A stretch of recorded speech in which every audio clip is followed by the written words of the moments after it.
राधे राधे। आज की कहानी है तुलसी माता की। तुलसी माता की कहानी पूरी सुने, जिससे कहानी का फल आपको भी प्राप्त हो।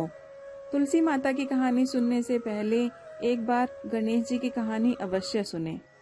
एक बार भगवान शिव के नेत्र से तेजस्वी भयानक ज्वाला निकली, जिसे सृष्टि की रक्षा के लिए शिव जी ने समुद्र में डाल दिया। भगवान शिव से निकले उस महान तेज से एक बालक का जन्म हुआ, जो बहुत ही तेजस्वी और शक्तिशाली था। जल में जन्म होने के कारण उसका नाम जालंधर पड़ा। कालांतर में जालंधर असुरों का राजा बना। जालंधर का विवाह दैत्यराज कालनेमी की पुत्री वृंदा के साथ हुआ। वृंदा परम ईश्वर भक्त और पवित्रता स्त्री थी। जब भी जालंधर युद्ध में जाता था, तब वृंदा पति की रक्षा के लिए भगवान शिव के ध्यान में लीन हो जाती थी और जालंधर पवित्रता स्त्री के तेज से युद्ध में सुरक्षित रहता था।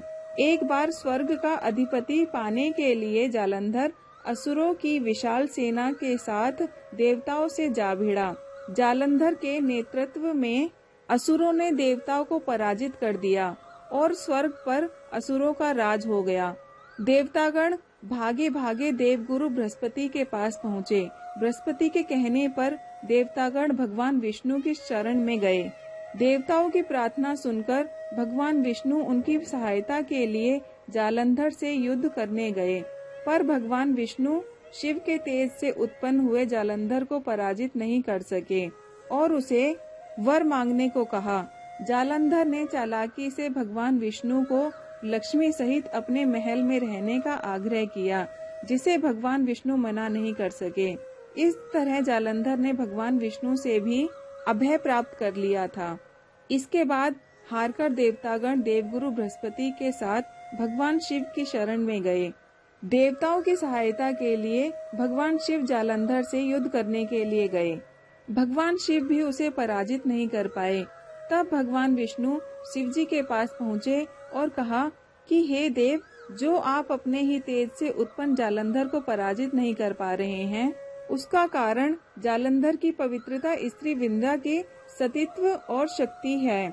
आप जालंधर से युद्ध करें और मैं वृंदा का ध्यान भटकाने का प्रयत्न करूंगा, क्योंकि जालंधर का वध सृष्टि के कल्याण के लिए आवश्यक था। ये कहकर भगवान विष्णु जालंधर का रूप धर के उसके महल पहुँचे। तब वृंदा अपना पति आए समझकर तब छोड़कर उनकी सेवा सत्कार में लग गई। इधर युद्ध में भगवान शिव ने जालंधर का वध कर दिया।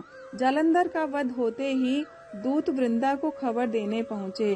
तब वृंदा को समझ में आ गया कि उनके साथ छल हुआ है।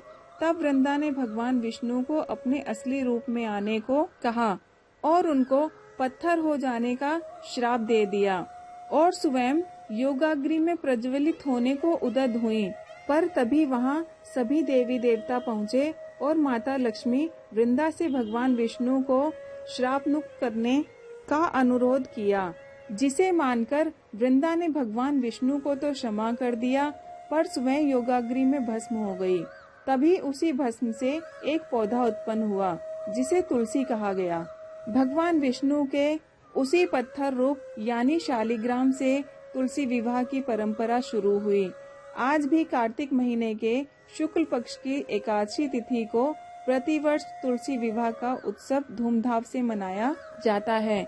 जहाँ भी तुलसी पूजा होती है, वहाँ लक्ष्मी और नारायण की कृपा सदैव बनी रहती है। भगवान विष्णु को तुलसी अति प्रिय है। बिना तुलसी के उनकी पूजा अधूरी मानी जाती है। हे तुलसी माता, कहानी को सुनने वाले की और हुंकार भरने वाले की सभी की मनोकामना पूरी करना। जय तुलसी माता की। कहानी कैसी लगी कमेंट बॉक्स में जरूर बताएं। चैनल को लाइक करें, शेयर करें और सब्सक्राइब करके बेल आइकन के बटन को जरूर प्रेस करें, जिससे आने वाली कहानी आप तक सबसे पहले पहुंच सके। मिलते हैं एक और नई कहानी के साथ।